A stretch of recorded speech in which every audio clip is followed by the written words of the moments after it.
एकनाथ शिंदे साहेब कधी मुख्यमंत्री होतील तर स्वागतच आहे. कारण या महाराष्ट्राला परत विकासाच्या भरारीवर नेण्याचं काम एकनाथ शिंदे साहेब सुद्धा करतात. आता बघा, शासनाने योजना शासन करतं. योजना चांगली आहे, पण ते गरजू लोकांसाठी आहे. जर कोणी शासनालाच फसवत असेल तर त्यांची नावं वगळल्या गेली तर पाहिजेच. आणि मी सांगितलंच होतं याच्यापूर्वी सुद्धा, की ज्यांची सरकारी नोकरीमध्ये असलेल्यांना बी लाडकी बहिणीचे 1500 रुपये कशाला पाहिजे? कुठंतरी थांबलं पाहिजे ना तुम्ही. ज्याच्या घरात चूलच पेटत नाही त्याला 1500 रुपये पाहिजेत आणि त्याच्यासाठी ही योजना. तर म्हणून ज्यांनी दोन-दोनदा, तीन-तीनदा योजनेचा लाभ वेगवेगळ्या माध्यमातून घेतला आहे त्यांना बंदच केलं पाहिजे असं मला वाटतं. सर, एकनाथ शिंदे साहेबांनी लोकांचे प्रश्न घेतले होते. जे पाहिजे, मुंबईला जे पाहिजे ते सगळं एकनाथ शिंदे साहेबांनी केलं.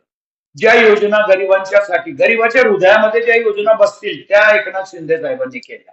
आणि त्याच्यामुळे शिंदे साहेबाला भले 2.5 वर्ष मिळाले, पण 25 वर्षाचं काम 2.5 वर्षामध्ये करून गेले. अभिनंदन करतो मी देवा भाऊंचं.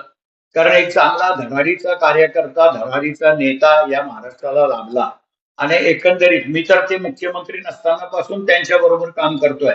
ते माझ्या बरोबर साधे आमदार होते आणि तेव्हापासून मी त्यांना बघतोय. पण त्यांच्या मनामध्ये एक जिद्द आहे या महाराष्ट्राला समृद्ध करण्याची. आणि त्यांच्या साथीला 2 भक्कम नेते मिळालेले होते, एक एकनाथ शिंदे आणि एक स्वर्गीय अजितदादा. त्याच्यामुळे हा विकासाचा रथ जोरात पळत होता. एकट्या देवेंद्रजींनाही ते शक्य नव्हतं. पण या दोघांच्यामुळे अत्यंत विकासाची घडी महाराष्ट्रामध्ये चांगली बसली होती. आणि आज सर्वात जास्त काळ मुख्यमंत्री राहण्याचा मान देवेंद्रजींना मिळत असेल तर मी त्यांचं मनापासून अभिनंदन करतो.